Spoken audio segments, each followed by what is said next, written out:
Olá, estamos começando mais uma leitura aqui do canal e esse livro eu quero dedicar especialmente a Alice, uma garotinha muito especial, e eu espero que através da minha leitura ela consiga enxergar um mundo mais colorido, mais carinhoso, cheio de amor e amizade que esse livro traz. Para todos, então, uma ótima leitura. Espero que todos vocês gostem. Não deixe de curtir os vídeos e compartilhar com os amigos. Já se inscreva no canal se você ainda não é inscrito, que ajuda muito, tá bom? Um beijo a todos, boa leitura!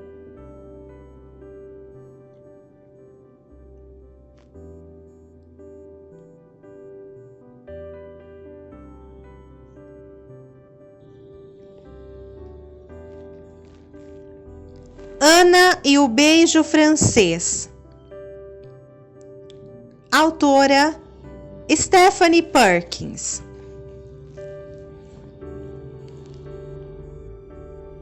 Capítulo 1.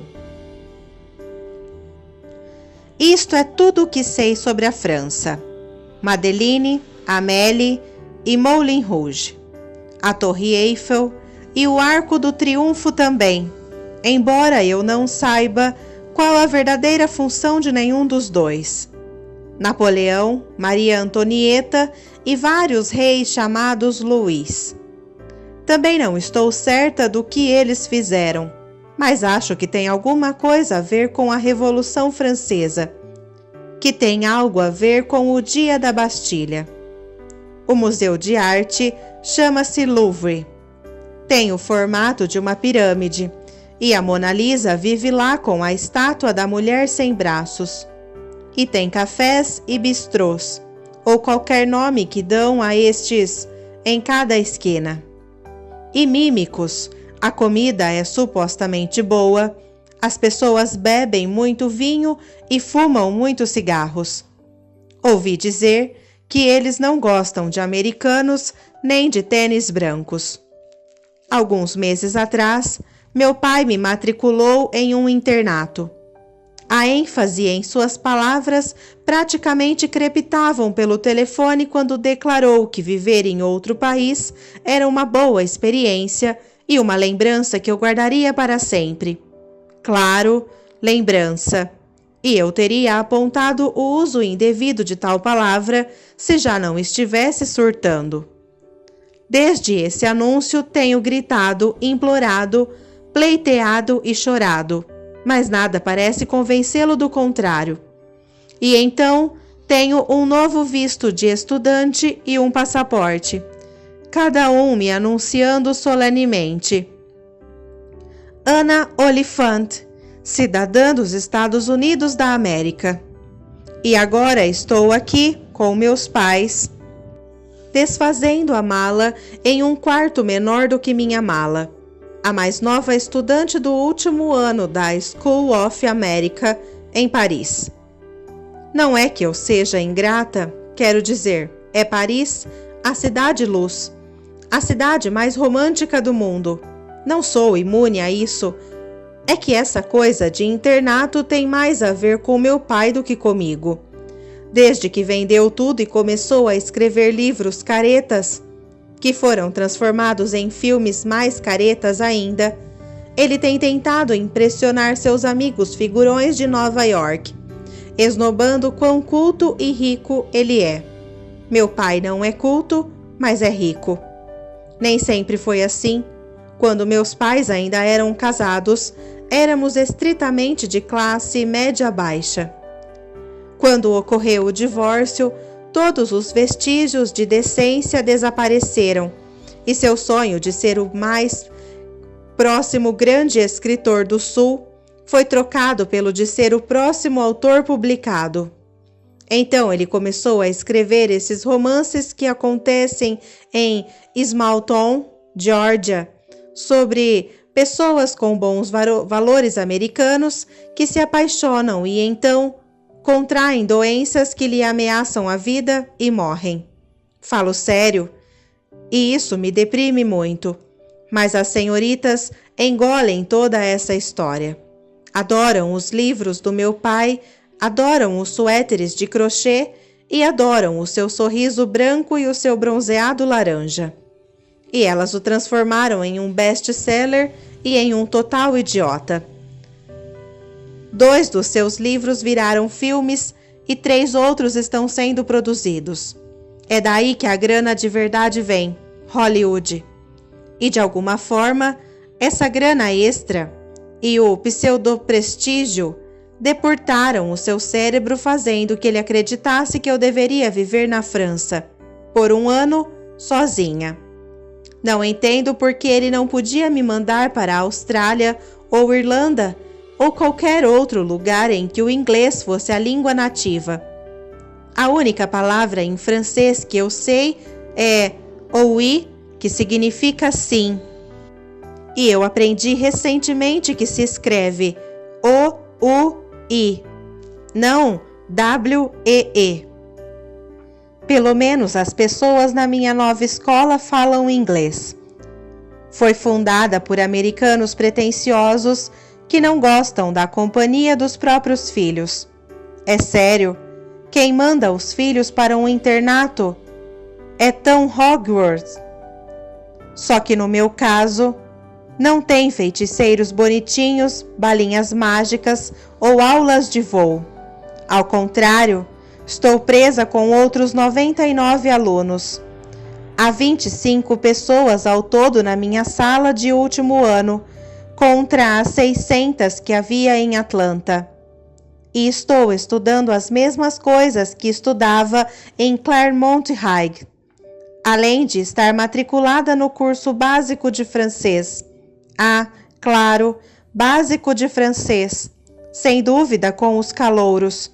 Eu arrebento mesmo. A minha mãe diz que preciso deixar de lado a hostilidade imediatamente.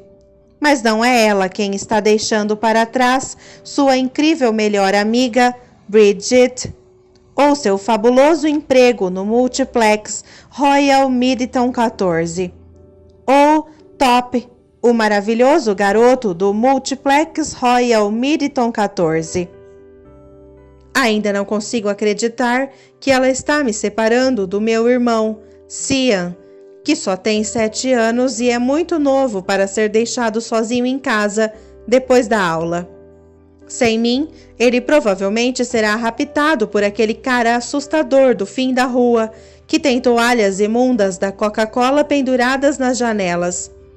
Ou Cian, acidentalmente, comerá algo contendo corante Red Dye 40 e sua garganta inchará e ninguém estará lá para levá-lo ao hospital. Ele pode até morrer. E aposto que eles não me deixariam voltar para casa para o funeral. E eu teria que visitar o cemitério sozinha no ano seguinte, e meu pai teria escolhido algum querubim de granito e de mau gosto para ficar sobre o seu túmulo. Espero que meu pai não queira que eu preencha formulários de faculdade na Rússia ou na Romênia agora. O meu sonho é estudar teoria do cinema na Califórnia. Quero ser a maior crítica de filme do sexo feminino. Um dia serei convidada para todos os festivais. Terei a coluna mais importante do jornal, um programa de TV bem legal e uma página na internet extremamente popular. Aguardem. Só preciso de mais algum tempo para trabalhar nisso. Ana, está na hora. O quê? Olho para as minhas camisetas perfeitamente dobradas em quadrados. Minha mãe olha para mim e brinca com o pingente de tartaruga do colar. Meu pai, vestido com uma camisa polo pêssego e sapatos náuticos, olha fixamente através da janela do meu quarto. É tarde, mas do outro lado da rua, uma mulher canta algo semelhante à ópera. Meus pais precisam voltar para seus quartos. O voo dos 2 sai pela manhã. Ah! Agarro uma camiseta em minhas mãos, apertando-a um pouco. Meu pai se afasta da janela e eu fico surpresa ao ver que seus olhos estão úmidos. Qualquer coisa que deixe meu pai, mesmo que seja meu pai, a ponto de chorar, me dá um nó na garganta. Bem, criança, acredito que você está bem crescidinha agora. Meu corpo está congelado. Ele me puxa para perto dele e me dá um abraço enorme. Seu aperto é assustador.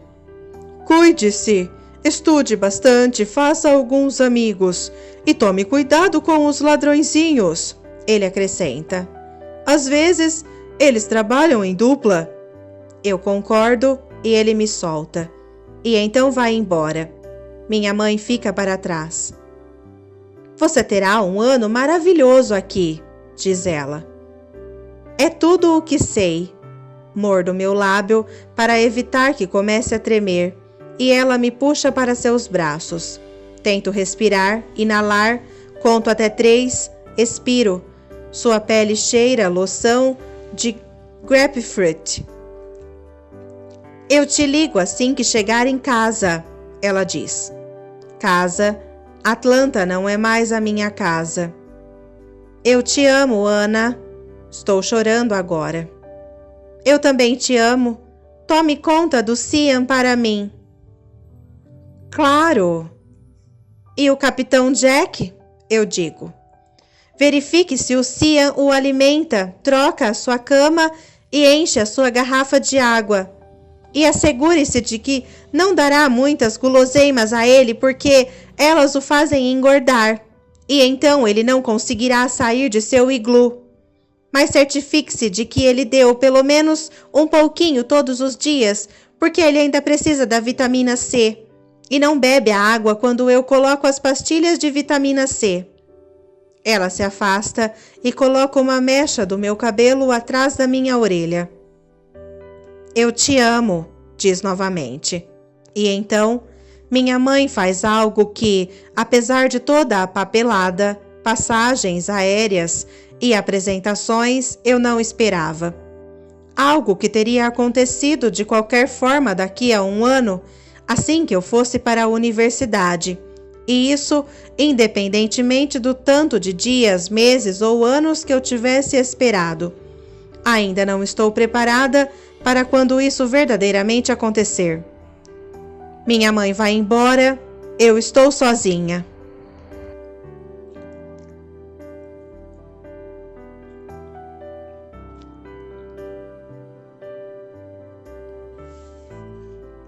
Capítulo 2. Eu o sinto chegar, mas não consigo evitar. Pânico. Eles me deixaram, meus pais realmente me deixaram, na França. Enquanto isso, Paris está estranhamente silenciosa. Até mesmo a cantora de ópera já se foi. Não posso perder isso. As paredes aqui são mais finas que band-aids, então, se eu surtar, meus vizinhos, meus novos colegas de sala, ouvirão tudo. Vou passar mal, vou vomitar aquele tapenade de berinjela que jantei, e todos ouvirão, e ninguém me convidará para ver os mímicos fugindo de suas caixas invisíveis, ou qualquer outra coisa que as pessoas façam no seu tempo livre. Corro até a pia para jogar um pouco de água no rosto, mas ela sai com tanta força que esguicha em minha camisa. Choro mais ainda quando me lembro que ainda não tirei as toalhas da mala. E roupas molhadas me lembram aqueles estúpidos brinquedos aquáticos para os quais Bridget e Matt costumavam me arrastar em Six Flags, onde a água tem cor estranha, cheira a tinta e tem bilhões de trilhões de micróbios bacterianos. Ah, meu Deus! E se tiver micróbios bacterianos na água? A água na França é pelo menos segura para beber? Patético. Eu sou patética. Quantas meninas de 17 anos matariam para sair de casa? Meus vizinhos não estão passando por nenhum colapso. Nenhum choro vem da parede dos seus quartos. Agarro uma camiseta sobre a cama para me secar, quando a solução salta na minha frente. O travesseiro. Caio de cara na barreira de som e choro, choro e choro. Alguém está batendo a porta. Não, com certeza ninguém está batendo a porta. Estão batendo de novo. Olá! Uma garota fala do corredor. Olá! Você está bem? Não, eu não estou bem. Vá embora. Mas ela chama novamente e sou obrigada a me arrastar da cama e responder à porta. Uma loira com cabelos longos e enrolados aguarda do outro lado. Ela é alta e grande, não do tipo acima do peso, estilo jogadora de vôlei.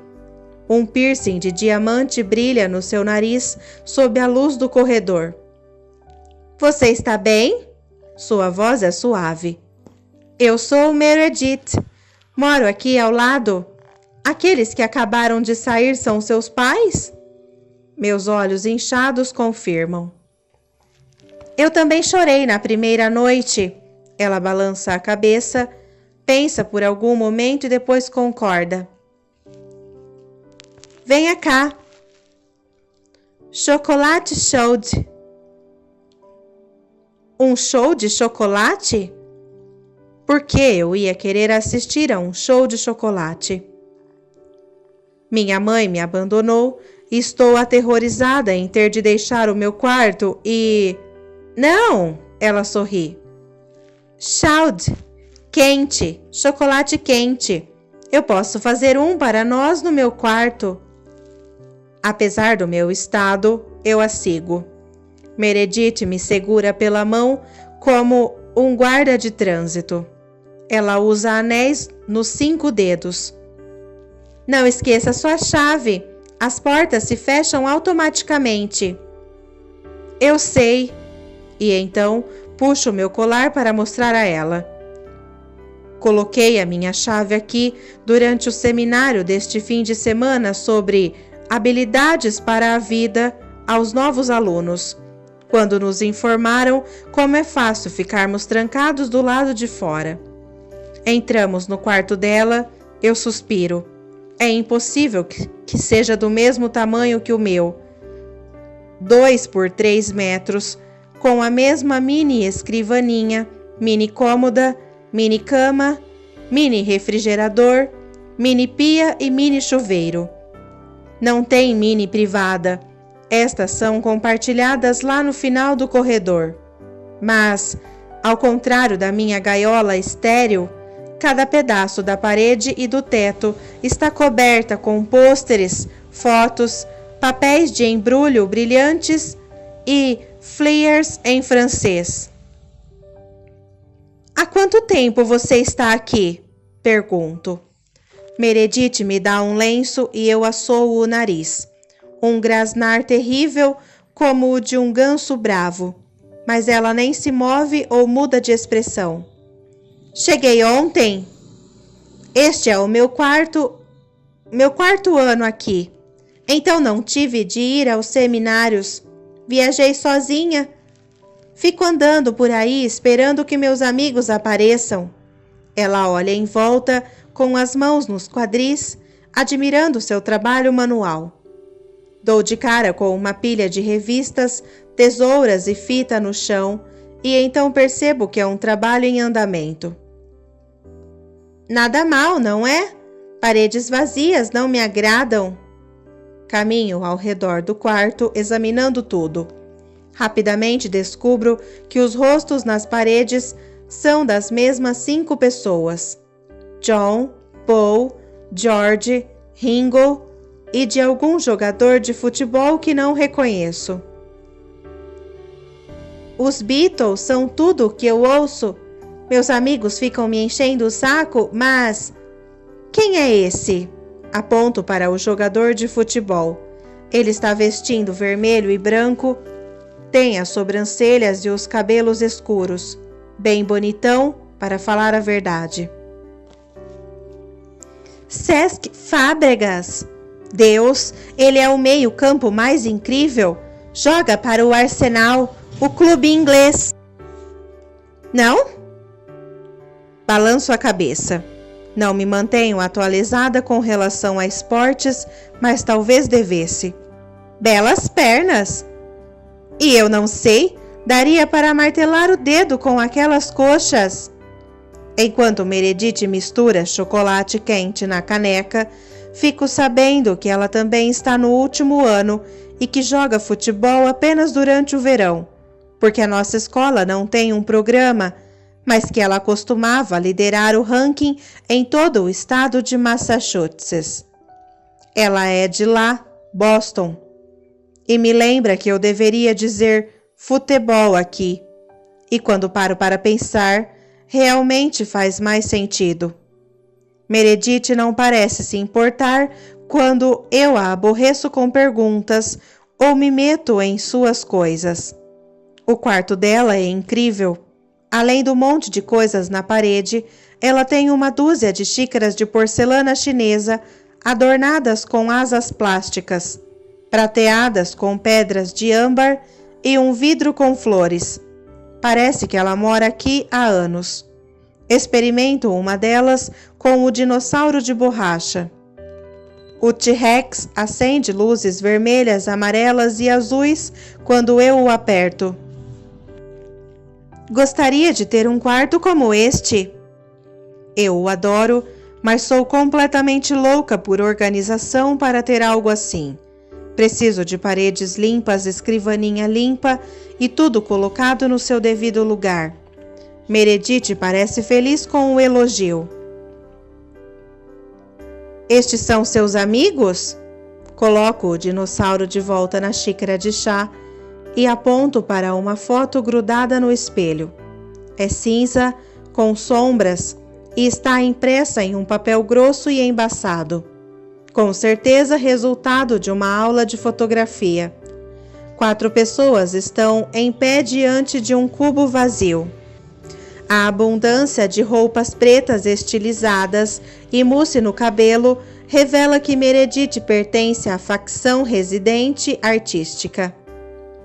Sei que o quarto dela é artístico e ela tem todos aqueles anéis nos dedos e piercing no nariz, mas o resto é completamente discreto. Suéter lilás, jeans apertado, voz suave. Ela abre um largo sorriso e o seu piercing brilha. Sim, Ellie tirou esta foto em La Défense. Estes são Josh, St. Clair, eu e Hashmi. Você os conhecerá amanhã no café da manhã. Bem, todos menos Ellie. Ela se formou no ano passado. O nó no meu estômago começa a se desfazer. Esse foi um convite para me sentar com ela?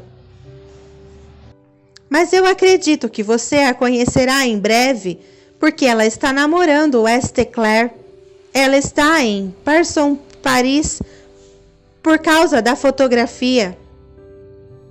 Eu nunca ouvi falar de Parson, Paris, mas concordo como se um dia eu mesma fosse para lá. Ela é muito talentosa? O tom da sua voz sugere o contrário, mas eu não insisto no assunto. Josh e Hamish também estão namorando, acrescenta. Meredith deve estar sozinha. Infelizmente, entendo-a. Eu tinha namorado meu amigo Matt por 5 meses. Ele era meio alto, meio engraçado e tinha um cabelo meio decente. Era aquela situação do tipo, já que não tem ninguém por aqui, você quer dar uns beijos? Tudo o que fazíamos era nos beijar e nem era tão bom. Muita baba, eu sempre tinha de limpar o queixo. Terminamos quando fiquei sabendo sobre a França, mas não era grande coisa. Não chorei ou enviei e-mails melodramáticos ou risquei com uma chave o carro da mãe dele. Agora ele está saindo com a Sherry Milliken, que está no coral e tem cabelo brilhante como os de um comercial de shampoo. Isso nem me incomoda, não mesmo.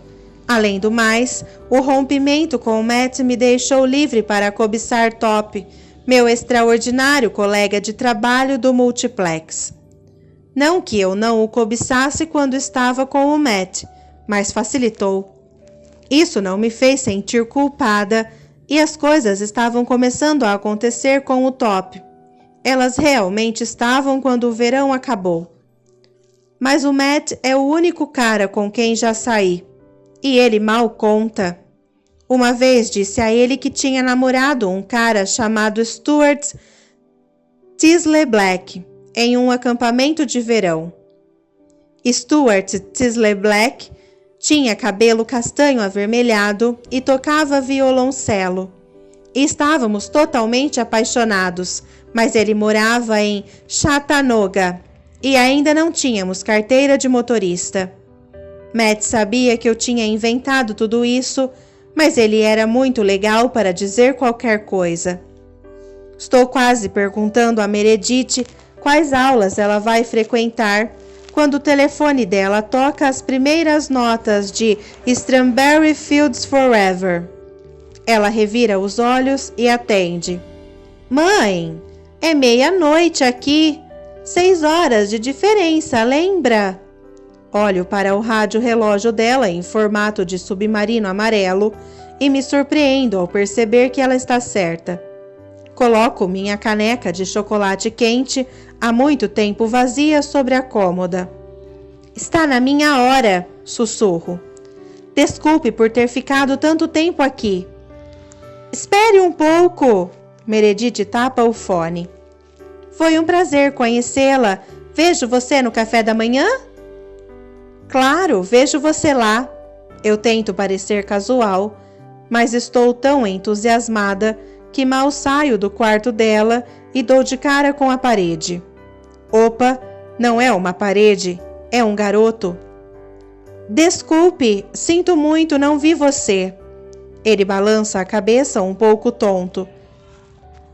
A primeira coisa que noto é o seu cabelo. É castanho escuro, desarrumado e ao mesmo tempo longo e curto. Penso nos Beatles, uma vez que acabei de vê-los no quarto da Meredith. É um cabelo artístico, cabelo de músico. Um cabelo do tipo, eu finjo que não me importo, mas me importo. Cabelo bonito. Tudo bem, eu também não te vi. Você está bem? Minha nossa, ele é inglês. A Mare mora aqui?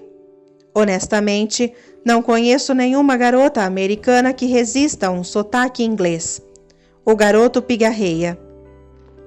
Meredith Chevalier, garota alta, cabelo longo e enrolado? Então ele olha para mim como se eu fosse louca ou parcialmente surda, como minha avó Olifante. Minha avó só sorri e balança a cabeça sempre que eu pergunto: que tipo de salada você quer? Ou onde você colocou a dentadura do vovô? Desculpe, ele se afasta um pouco de mim. Você estava indo dormir? Sim, Meredith mora ali. Acabei de passar horas com ela. Eu digo isso com muito orgulho, como meu irmão Cian faz sempre que encontra algo nojento no quintal. Eu sou Ana, sou nova aqui. Ah, meu Deus, o que? Ah, com esse entusiasmo assustador, sinto que estou ficando vermelha e isso é tão humilhante. O garoto lindo sorri.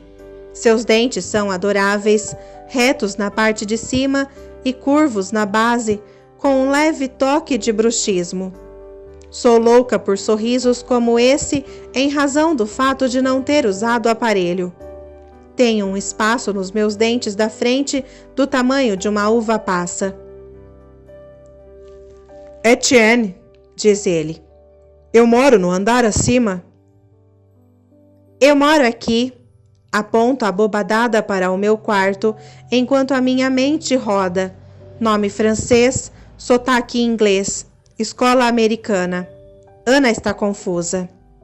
Ele bate 2 vezes na porta de Meredith. Bem, vejo você por aí então, Ana.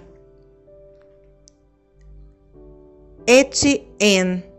Pronuncia meu nome assim. Ana. Meu coração pulsa, pulsa, pulsa no meu peito. Meredith abre a porta. Esther Claire! Ela berra. Ela ainda está ao telefone. Eles se abraçam, riem e conversam. Entra! Como foi seu voo? Quando você chegou? Você viu o Josh? Mãe, eu tenho que desligar. O telefone e a porta de Meredith se fecham simultaneamente. Eu me atrapalho com a chave no colar. Duas garotas em roupões rosa iguais ficam paradas atrás de mim, rindo e cochichando. Vários garotos no corredor abafam o riso e assoviam. Meredith e seu amigo riem através das finas paredes. Meu coração aperta e meu estômago dá um nó novamente. Ainda sou a garota nova, ainda estou sozinha.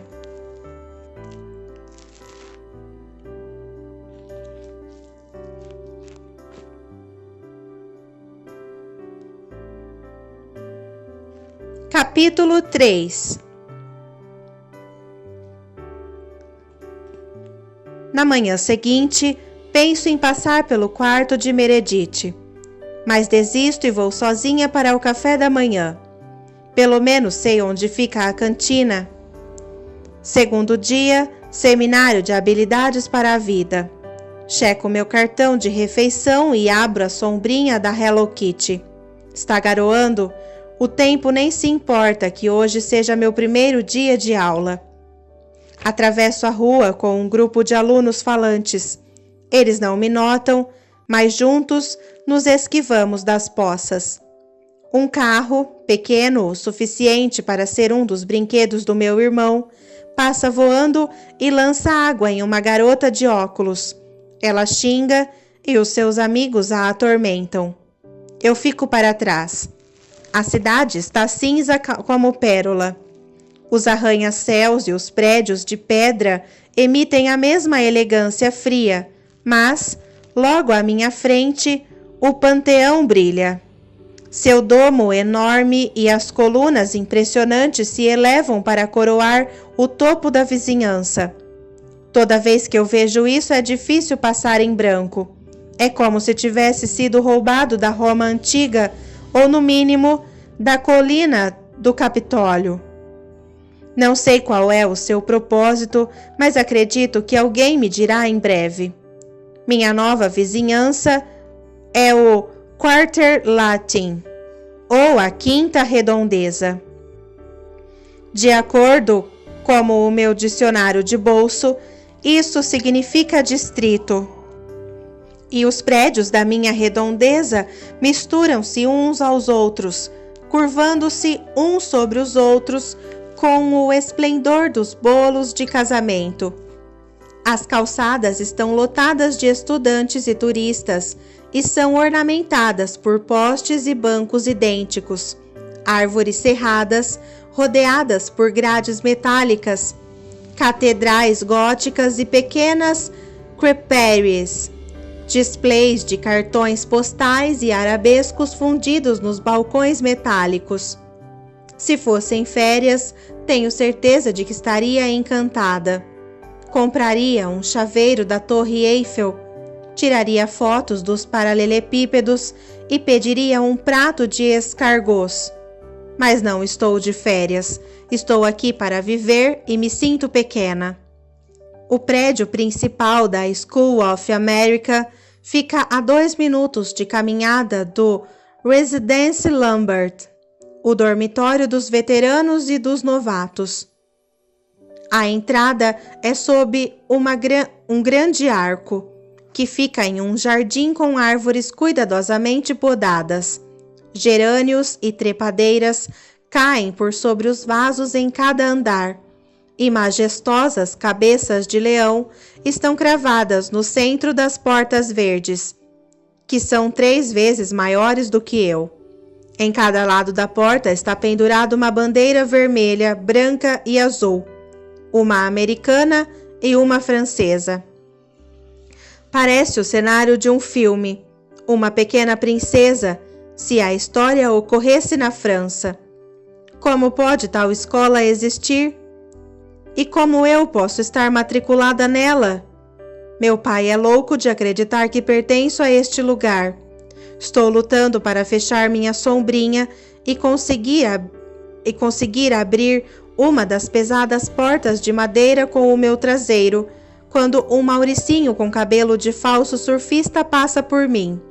Ele dá de cara com a minha sombrinha e então lança aquele olhar mortal, como se fosse culpa minha ele ter a paciência de um bebê, e como se já não estivesse encharcado por causa da chuva. 2 deduções óbvias para Paris. Não ligo a mínima, Mauricinho. O teto do primeiro andar é absurdamente alto, repleto de candelabros e pintado com afrescos de ninfas flertando e sátiros luxuriosos. Cheira levemente a produtos de limpeza cítricos e marcadores de quadro branco. Sigo o barulho das solas de borracha pela cantina. Abaixo dos nossos pés há um mosaico de granito com pardais entrelaçados. Na parede, no final do hall, há um relógio dourado que está soando as horas. A escola inteira é tão intimidadora quanto impressionante. Deveria ser reservada para alunos com seguranças particulares e pôneis Shetland, não para uma pessoa que compra a maioria das suas roupas na Target. Mesmo que eu já a tenha visto no tour feito pela escola, a cantina me dá arrepios. Costumava almoçar em um ginásio convertido em cantina que fedia a alvejante e cuecas suadas. Ali havia longas mesas com bancos acoplados, xícaras de papel e canudos plásticos. As senhoras com touquinhas que ficavam no caixa serviam pizza congelada, batatas fritas congeladas e nuggets congelados. E as máquinas de refrigerantes e de salgadinhos e doces forneciam o resto da minha nutrição. Mas essa cantina poderia ser um restaurante. Ao contrário da histórica opulência do hall, a cantina é lustrosa e moderna. É repleta de mesas de bétula redondas e planas penduradas em cestas. As paredes são tangerina e limão, e há um francês garboso de chapéu branco de chefe, servindo uma variedade de comida que parece ser fresca. Há uma série de bebidas engarrafadas, mas, em vez da alta dose de açúcar, refrigerantes com alto nível de cafeína, elas estão repletas de suco e uma dezena de tipos de água mineral. Há até um jogo de café. Café. Sei de alguns alunos em Claremont, famintos por Starbucks, que matariam por um café na escola. As cadeiras já estão tomadas por pessoas conversando com os amigos, por sob os gritos dos chefes e o bater dos pratos. Porcelana de verdade, não de plástico. Eu paro no caminho da porta. Os alunos passam por mim, indo para todas as direções. Meu coração se aperta. Devo encontrar uma mesa ou pegar o café primeiro? E como devo pedir se o cardápio está em francês? Fico surpresa quando uma voz chama meu nome. Por favor, por favor, por favor. Um giro pela multidão revela uma mão com 5 anéis acenando do outro lado. Meredith aponta para uma cadeira vazia ao meu lado e eu zigue-zagueio até lá, agradecida e quase dolorosamente aliviada. Pensei em bater à sua porta e então poderíamos ter vindo juntas, mas eu não sabia se você gosta de dormir até tarde ou não. As sobrancelhas de Meredith indicam preocupação. Me desculpe, eu deveria ter batido. Você parece tão perdida. Obrigada por guardar um lugar para mim. Eu ponho minhas coisas no chão e me sento. Há 2 outras pessoas novas na mesa, e como prometido na noite anterior, são as pessoas da foto no espelho. Estou nervosa de novo e arrumo minha mochila embaixo da mesa. Esta é a Ana, a garota de quem eu estava falando para vocês, diz Meredith. Um garoto de cabelo curto e nariz grande me saúda com sua xícara de café. Josh, Ele diz. E Hamish? Ele aponta para a garota ao seu lado, que segura a outra mão dele no bolso da frente de seu moletom. Hamish usa óculos de armação azul e tem cabelo escuro e grosso que percorre todas as suas costas. Ela mal me nota. Tudo bem? Não é grande coisa. Está todo mundo aqui, exceto St. Clair. Meredith o procura pela cantina. Ele geralmente chega atrasado. Sempre, Josh a corrige. Sempre chega atrasado. Eu pigarreio. Acho que o conheci na noite passada, no corredor. Cabelo legal e um sotaque inglês? Diz Meredith. Acho que sim. Tento parecer casual. Josh sorri com desdém. Todas são apaixonadas por St. Clair. Ah, cale a boca, diz Meredith. Eu não estou. Hamish me olha pela primeira vez, imaginando se eu posso ou não me apaixonar pelo namorado dela. Ela larga a mão dele e dá um suspiro exasperado. Bom, eu estou. Vou chamá-lo para o baile. Este é o nosso ano, posso sentir. Tem baile nesta escola?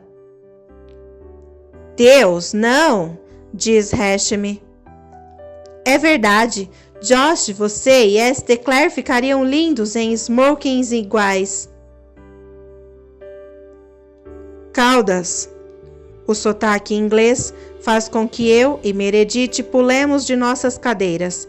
O garoto do corredor, o garoto bonito, seu cabelo está úmido por causa da chuva. Eu insisto que os smokes tenham caudas, caso contrário, darei o seu corpete para Steve Carter. St. Clair! Josh salta da cadeira e eles dão os clássicos 2 tapinhas nas costas, típico dos rapazes. Nenhum beijinho? Estou apaixonado, cara. Pensei que isso poderia causar algum problema com a namorada. Ela ainda não sabe sobre nós. Não interessa, diz Hamish, mas agora ela está sorrindo. Fica bem sorrindo. Deveria usar mais os cantos da boca. O garoto lindo do corredor, devo chamá-lo de Etienne ou St. Clair, deixa a bolsa cair e senta na cadeira restante, entre mim e Hamish. Ana, ele está surpreso em me ver e eu também. Ele se lembra de mim. Bonita sombrinha. Poderia tê-la usado esta manhã. Ele passa a mão pelos cabelos e uma gota cai no meu braço. Faltam-me as palavras. Infelizmente, meu estômago fala por si. Seus olhos se arregalam com o barulho e eu fico alarmada ao notar quão castanhos eles são. Como se eu precisasse de mais alguma arma contra a espécie feminina. Josh deve estar certo. Toda garota na escola deve estar apaixonada por ele. O barulho foi terrível. Você deveria alimentar essa coisa? A menos que... Ele finge me examinar e então se aproxima sussurrando. A menos que você seja uma daquelas garotas que nunca comem. Não consigo tolerar isso. Me desculpe. Tenho de banir você da mesa por toda a vida. Estou determinada a falar racionalmente na presença de St. Clair. Eu não estou muito certa de como devo fazer o pedido. Fácil, diz Josh. Fique na fila. Diga a eles o que você quer. Aceite deliciosas guloseimas. E então, dê a eles o seu cartão de refeição e 2 canecas de sangue. Ouvi dizer que eles aumentaram para 3 este ano, diz Hamish. Medulha óssea, fala o garoto lindo do corredor. Ou o seu lóbulo esquerdo. Eu me referia ao cardápio, muito obrigada. Aponto para o quadro acima de um dos chefes. Alguém com uma letra requintada, cursiva, escreveu o cardápio da manhã em rosa, amarelo e branco. Você não fala francês? Pergunta a Meredith. Estudei espanhol por 3 anos. Não é como se eu sempre tivesse pensado que me mudaria para Paris. Tudo bem, Meredith fala rapidamente. Muitas pessoas aqui não falam francês. Mas a maioria fala, acrescenta Josh. Mas a maioria não fala muito bem. Hashem olha explicitamente para ele. Você aprenderá a língua da comida primeiro, a língua do amor. Josh massageia a barriga como um Buda magricela. Olf, ovo. Pome, maçã. Lapin, coelho. Nada engraçado. Hash me dá um soco em seu braço. Não me surpreende que a Isis o morda, idiota. Eu olho para o quadro novamente, ainda está em francês. E então? Certo, o garoto lindo do corredor empurra a cadeira. Venha comigo então, eu também não comi ainda. Eu não posso deixar de notar várias garotas boquiabertas conforme passamos pela multidão. Uma loira com um nariz pontudo e uma blusinha de adolescente murmura assim que entramos na fila. Ei, Esther Claire, como foi seu verão? Olá, Amanda, foi bom. Você ficou aqui ou voltou para Londres? Ela se curva sobre sua amiga, uma garota baixinha com um grande rabo de cavalo, e se posiciona de modo que possa expor seu decote o máximo possível. Fiquei com minha mãe em São Francisco. Você curtiu suas férias? Ele pergunta educadamente, mas fico satisfeita ao ouvir a indiferença em sua voz. Amanda joga o cabelo e de repente vejo que ela é como Sherry Milliken. Sherry adora balançar o cabelo e ficar enrolando-o nos dedos. Bridget está convencida de que ela passa seus fins de semana em frente a ventiladores, fingindo ser uma supermodelo. Mas estou certa de que ela está muito ocupada, enchendo seus cachos de qualquer produto na busca interminável pelo brilho perfeito. Foi fabuloso! Ela balança o cabelo. Fui para a Grécia por 1 mês e então passei o resto do verão em Manhattan.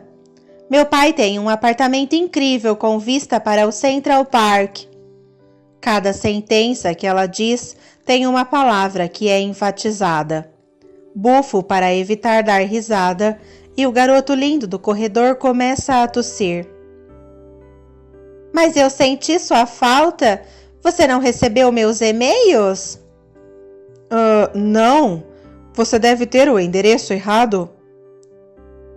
Ei, ele me cutuca. Está quase na nossa vez. Ele vira de costas para Amanda e ela e sua amiga parecem intrigadas. Hora da sua primeira aula de francês. O café da manhã aqui é simples e consiste basicamente em pães. Croissants são os mais famosos, claro. Isso quer dizer nada de carne, ovos mexidos. Bacon? Pergunta esperançosa. Absolutamente não. Ele ri. Segunda lição, as palavras no quadro. Ouça atentamente e repita. Granola. Aperto os olhos conforme ele os abre zombando inocentemente. Significa granola, viu só?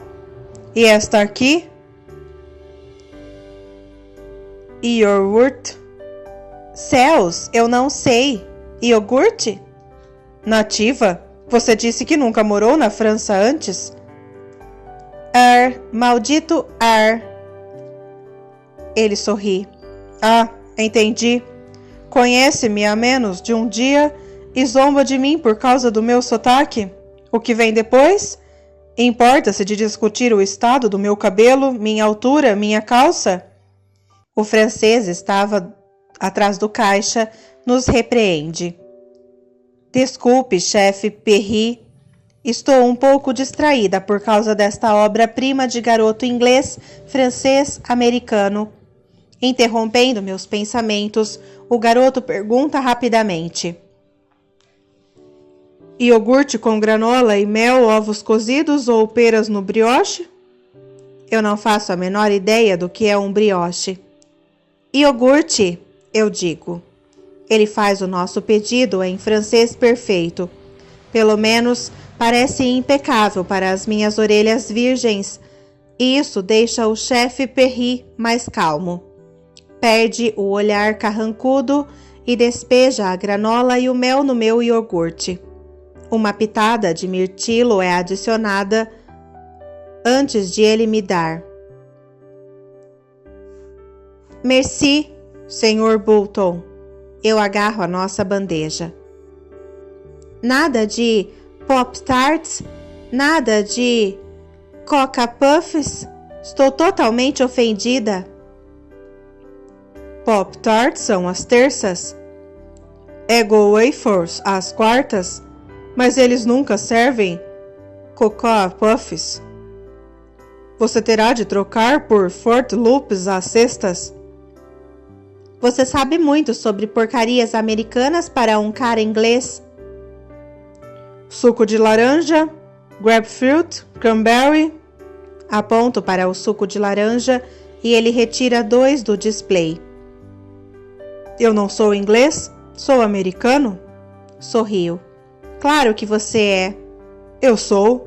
Você tem de ser americano para estar no SOAP, lembra-se? SOAP? School of America em Paris, ele explica. SOAP. Legal. Meu pai me mandou para cá para ser purificada, limpa. Entramos na fila para pagar e eu fico surpresa ao notar a eficiência com que a fila anda. Na minha antiga escola, o negócio consistia em cortar a fila e deixar enraivecidas as senhoras do almoço. Mas aqui, todos aguardam pacientemente. Viro-me a tempo de observar seu olhar acima e abaixo do meu corpo. Fico sem ar. O garoto lindo está me notando. Ele não percebe que o peguei fazendo isso. Minha mãe é americana? Ele continua suavemente. Meu pai é francês. Nasci em São Francisco e fui criado em Londres. Milagrosamente recupero a fala. Um verdadeiro internacional? Estou a ponto de zombar dele quando de repente me lembro. Ele tem namorada. Algo maldoso cutuca as dobras rosas do meu cérebro, me forçando a relembrar a conversa com Meredith na noite passada. É hora de mudar de assunto. Qual é o seu nome de verdade? Na noite passada você se apresentou como Esteclair é meu sobrenome. Etienne é meu primeiro nome. Etienne Esteclair. Tento pronunciar como ele, toda estrangeira e chique.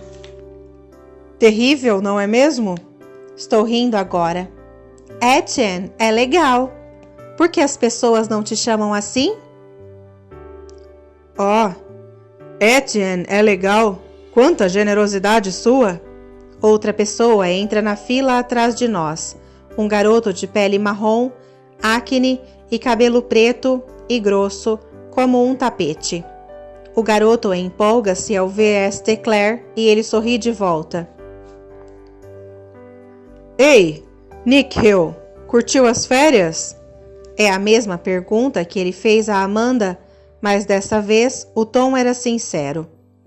É tudo aquilo de que precisava para que o garoto embarcasse na viagem que fez a Delhi sobre os mercados, templos e monções. Ele foi a uma excursão de um dia ao Taj Mahal. Eu fui à cidade do Panamá com o resto da Geórgia.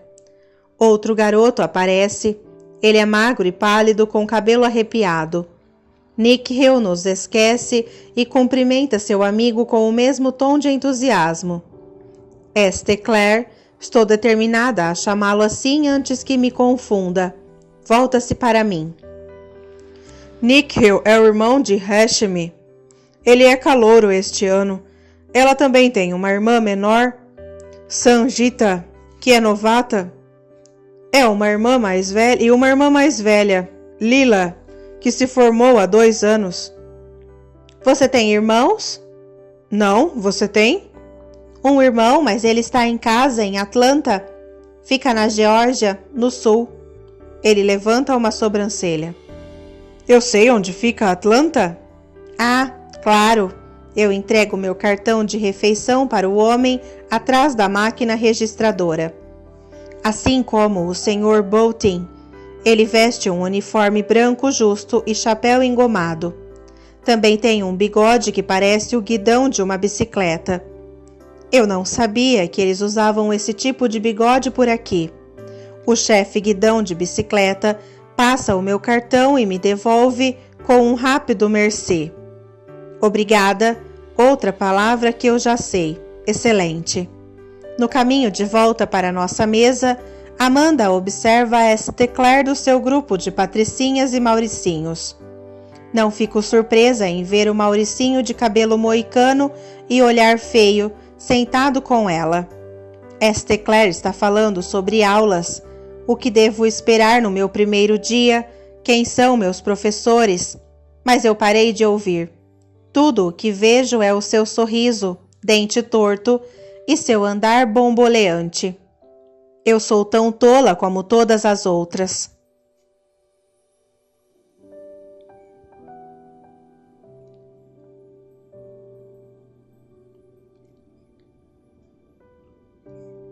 Capítulo 4.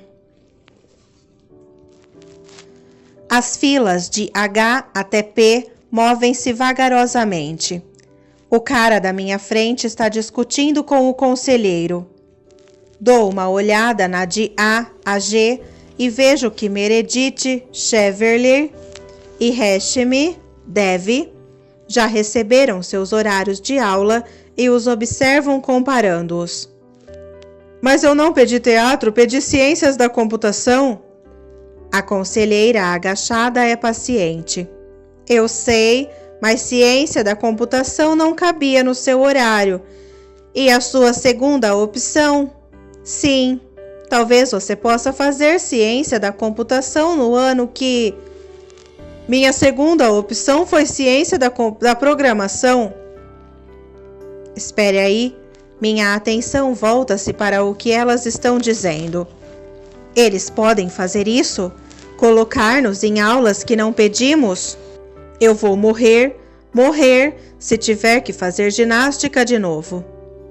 Na verdade, David, a conselheira folheia os papéis. Você se recusou a preencher o seu formulário de segunda opção. Então tivemos de selecionar a aula para você, mas acho que você vai encontrar... O garoto, nervoso, pega o horário da mão dela e sai. Oba! Não é que seja culpa dele. Dou um passo à frente e digo meu nome o mais educadamente possível para compensar a situação desagradável criada pelo idiota que acabou de sair. Ela me dá um sorriso de volta. Eu me lembro de você, querida. Tenha um bom primeiro dia. E ela me entrega meia folha de um papel amarelo. Eu prendo a respiração enquanto o observo. Ufa, sem surpresas. Inglês avançado, cálculo, francês básico, física, história europeia e algo duvidoso chamado Lavie. Quando me matriculei, o conselheiro descreveu vida como uma aula somente para os alunos do último ano, semelhante a uma sala de estudos, mas, ocasionalmente, palestrantes convidados falariam conosco sobre como administrar nosso dinheiro, alugar apartamentos e cozinhar uma quiche ou o que quer que seja. Estou aliviada que minha mãe me deixou fazer essa. Uma das coisas decentes desta escola é que os alunos do último ano não precisam cursar matemática, ciências e história. Infelizmente, minha mãe é puritana e se recusou a deixar que eu me forme sem mais um ano das 3. Você nunca vai entrar na universidade certa se fizer aula de cerâmica, ela avisou, franzindo as sobrancelhas sobre o meu pacote de orientação. Obrigada, mãe. Manda que eu estude fora, em uma cidade conhecida pela sua arte, e me faz passar por outro ano de aulas de matemática. Arrasto-me em direção a Meredith e Hashmi, rezando para que compartilhemos algumas aulas. Eu estou com sorte. 3 comigo e 4 com Hash. Meredith fica radiante e devolve meu horário. Seus anéis com as cores do arco-íris batem uns contra os outros. Hash, que apelido mais infeliz. Elas conversam sobre pessoas que não conheço e minha mente vai até o outro lado da quadra, onde S. DeClaire espera com Josh na fila de Q a Z. Fico imaginando se vou ter alguma aula com ele. Quero dizer, eles, aulas com eles. A chuva parou e Josh chuta uma poça na direção de S. DeClaire. Ele ri e diz algo que os faz rir ainda mais. De repente observo que S. DeClaire é mais baixo que Josh, muito mais baixo. É estranho que não tenha notado antes, mas ele não se posiciona como um cara baixo.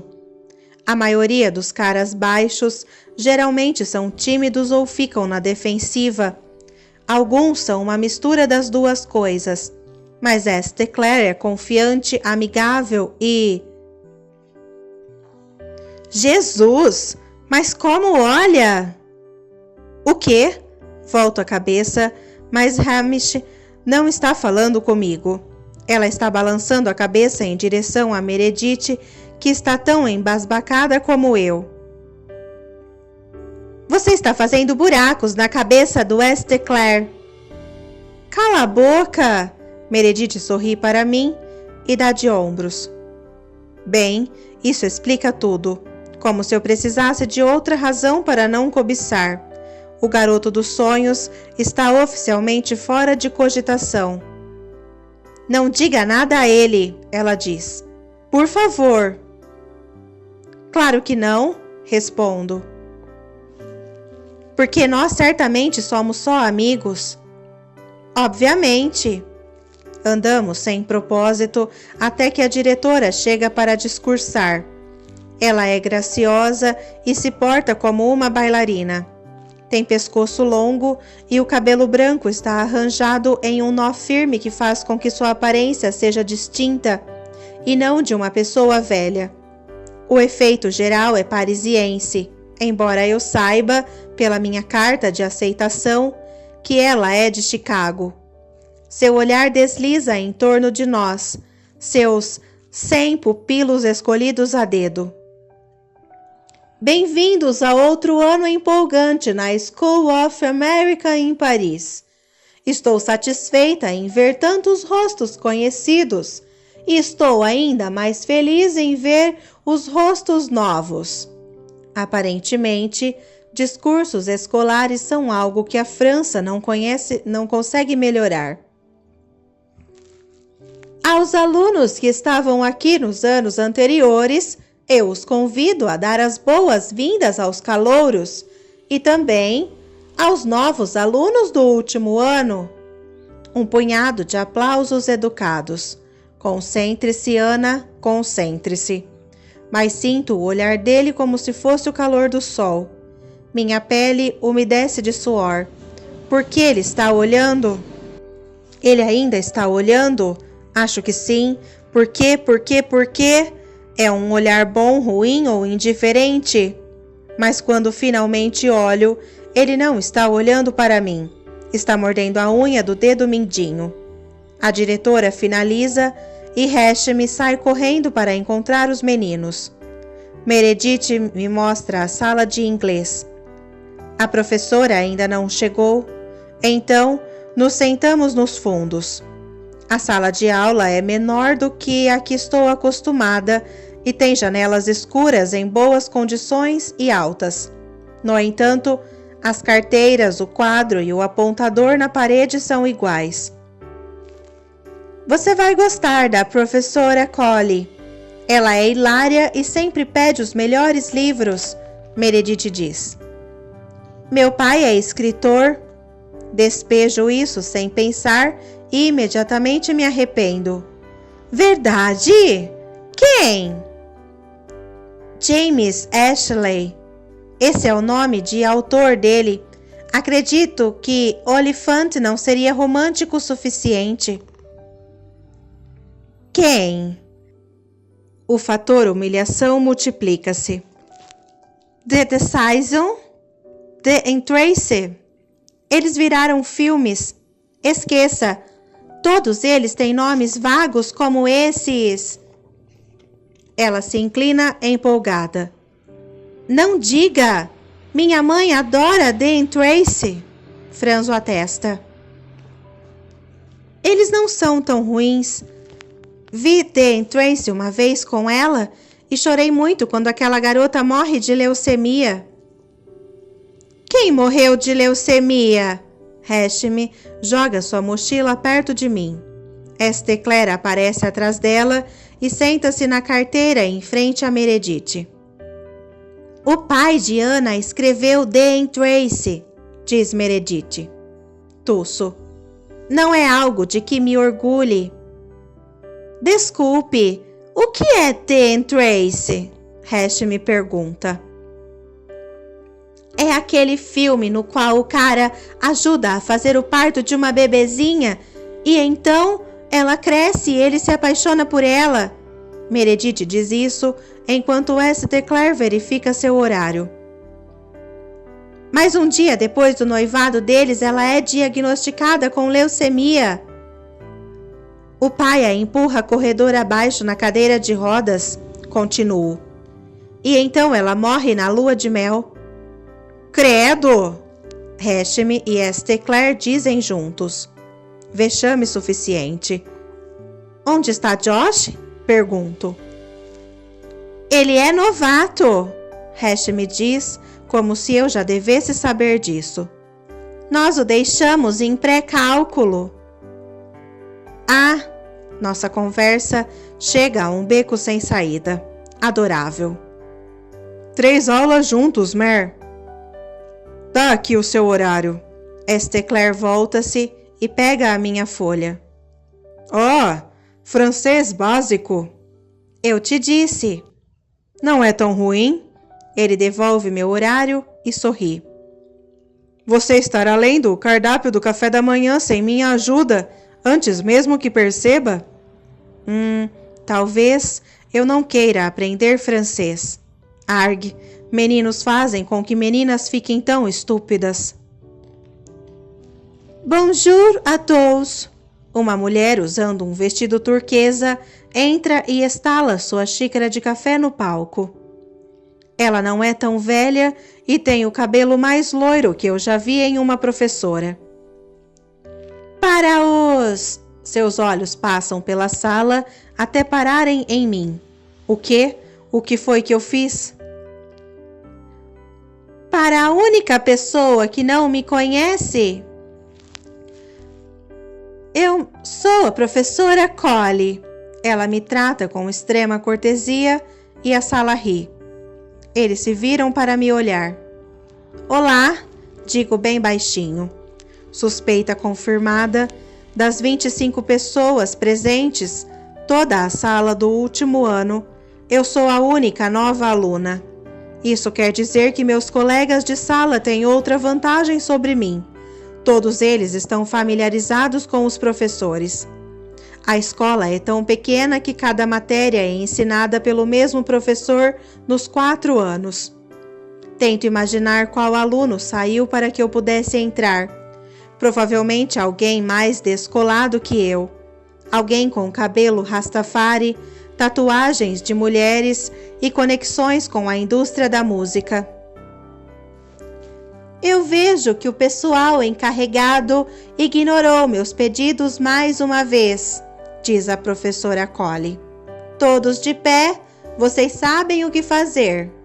Eu não, mas empurro a minha carteira quando todos começam a empurrar a deles. Nós a organizamos em um grande círculo. É estranho ver todos os meus colegas de sala ao mesmo tempo. Aproveito a oportunidade para observá-los. Não acredito que fico de fora. Porém, suas calças, sapatos e mochilas são mais caros que os meus. Parecem mais limpos, reluzentes. Nenhuma surpresa nisso. Minha mãe é professora de biologia no colegial, o que não nos deixa muito dinheiro para gastos extras. Meu pai paga o financiamento e ajuda com as contas, mas isso não é suficiente. E minha mãe é muito orgulhosa para pedir mais dinheiro. Ela diz que ele recusaria de qualquer forma e simplesmente compraria outro elíptico. Deve haver alguma verdade nisso tudo.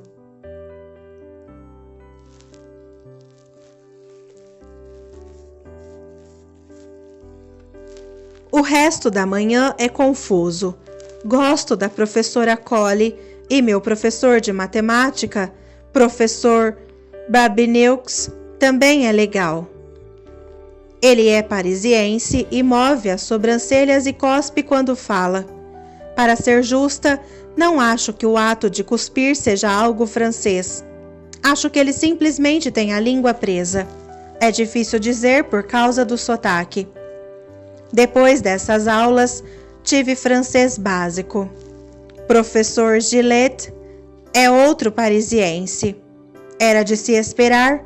Eles sempre mandam os falantes nativos para aulas de língua estrangeira. Meus professores de espanhol reviravam os olhos e exclamavam: "Ah oui, Dios mío!" sempre que eu levantava a mão. Ficavam frustrados quando eu não conseguia entender um conceito que parecia óbvio para eles. Parei de levantar a mão. Como previsto, a classe está cheia de calouros. E eu? Ah, e um novato, o garoto nervoso por causa do horário de hoje de manhã. Ele se apresenta entusiasticamente como Dave. E posso dizer que está tão aliviado quanto eu em não ser o único aluno do último ano. Talvez o Dave seja bem legal apesar de tudo.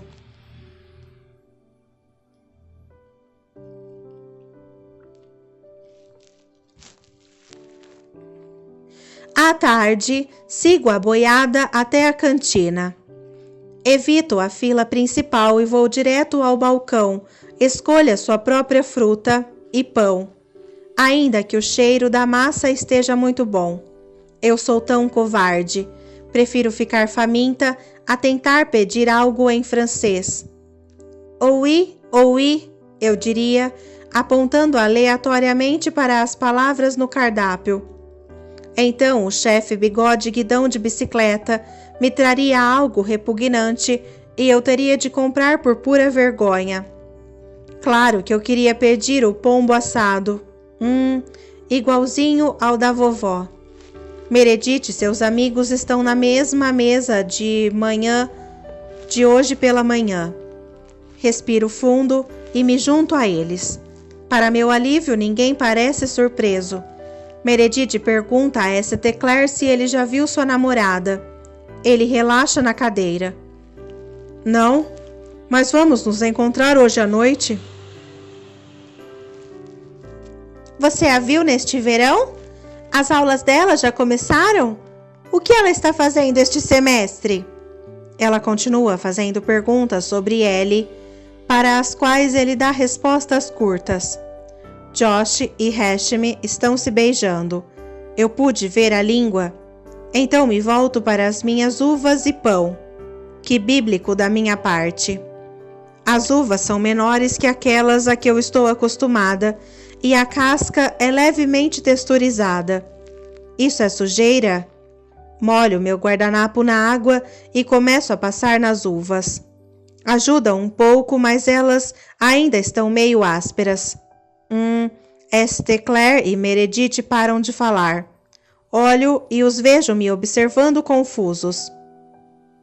O quê? Nada, ele diz. Continue dando banho na uva? Elas estavam sujas. Você experimentou alguma? Meredith pergunta. Não, elas ainda têm essas pintinhas de terra. Ergo uma e mostro a eles. Esteclair a tira da minha mão e põe dentro de sua boca. Fico hipnotizada pelos seus lábios, sua garganta enquanto ele a engole. Hesito, prefiro comer comida limpa ou causar uma boa impressão em Esteclair. Ele pega outra e sorri. Abre a boca? Eu abro. A uva passa pelo meu lábio inferior à medida que ele a coloca em minha boca. Ela explode na minha boca e eu fico tão chocada com o gosto que quase a cuspo. O sabor é tão intenso, parece mais como bala de uva do que com a fruta mesmo. Dizer que nunca provei nada parecido é pouco. Meredith e Esteclair riem. Espere até prová-las como vinho, ela diz. Esteclair enrola uma garfada de massa. Então, como for a aula de francês? A rápida mudança de assunto me faz tremer. Gillette é assustadora. Ela é cheia de linhas de expressão. Pego um pedaço de pão, a casca se quebra, o interior é leve e flexível. Ah, meu Deus, eu lanço outro pedaço para dentro da boca. Meredith parece pensativa. Ela pode ser bastante intimidadora a princípio, mas é muito legal depois que você a conhece. Mare é sua pupila predileta? Esteclair diz. Hashim se desgruda de Josh, que parece um pouco tonto com o ar fresco. Ela está fazendo aulas de francês e espanhol avançado, acrescenta. Talvez você possa ser minha tutora, digo a Meredith. Sou muito ruim em línguas estrangeiras. A única razão pela qual este lugar aceitou as minhas notas de espanhol foi porque a diretora leu os romances tolos do meu pai. Como você sabe? Ela pergunta. Reviro os olhos. Ela mencionou isso uma ou duas vezes durante a entrevista. Ficava fazendo perguntas sobre o elenco de The Lighthouse. Como se fosse meu pai quem decidisse, ou como se eu me preocupasse. Ela não percebeu que meus gostos cinematográficos são um pouco mais sofisticados. Gostaria de aprender italiano, diz Meredith, mas eles não oferecem aqui. Quero ir para a faculdade em Roma no ano que vem, ou talvez Londres. Eu poderia estudar lá também. Certamente, Roma é um lugar melhor para estudar italiano, eu digo. Sim, bem. Ela olha furtivamente para Esteclair. Eu sempre gostei de Londres. Pobre Mare está perdida. O que você quer fazer? Pergunto a ele. Para onde você vai? Esteclair dá de ombros. É lento e, como todo o corpo, surpreendentemente francês. O mesmo dar de ombros que o garçom do restaurante da noite passada me deu, quando perguntei se eles serviam pizza. Não sei. Depende. Embora eu gostasse de estudar história, ele se inclina como se estivesse a ponto de contar um segredo impróprio. Eu sempre quis ser um daqueles caras que eles entrevistam nos especiais da BBC ou da PBS. Você sabe? Com as sobrancelhas estranhas e cotoveleiras de couro no casaco. Exatamente como eu, mais ou menos. Eu quero estar no canal de filmes clássicos e discutir Hitchcock e Capra com Robert Osborne. Ele é anfitrião da maioria dos programas deles. Quero dizer, eu sei que ele é um cara velho, mas ele é tão legal. Ele sabe tudo sobre cinema. Verdade? Ele parece realmente interessado. A cabeça de Esteclair está sempre em livros de história do tamanho de dicionários. Meredith interrompe. É difícil tirá-lo do quarto. Isso porque a Ellie está sempre lá, diz Hashim secamente. Olha quem fala, ele diz em direção a Josh. Sem mencionar Henry. Henry, Meredith diz, e ela e Esther caem na gargalhada. Uma maldita tarde, vocês nunca mais me deixarão esquecer isso? Hashem olha para Josh, que apunhala sua massa. Quem é Henry? Tropeço na pronúncia. Henry. Um guia turístico em uma viagem de campo ao Palácio de Versalhes no 2º ano, Esther explica. Sujeito magricela, mas Hashem nos encurralou no hall dos espelhos e se jogou em cima dele. Eu não me joguei! Meredith balança a cabeça. Eles se apalparam, tipo, a tarde toda, para todo o público. A escola toda esperou no ônibus por 2 horas, porque ela esqueceu a hora que nós tínhamos combinado de nos encontrarmos na volta, ele diz. Não foram 2 horas, Meredith continua.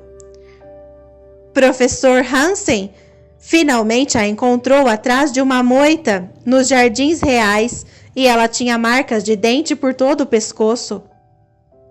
Marcas de dente, Esther reafirma. Hashem fica furiosa. Cala a boca, língua inglesa!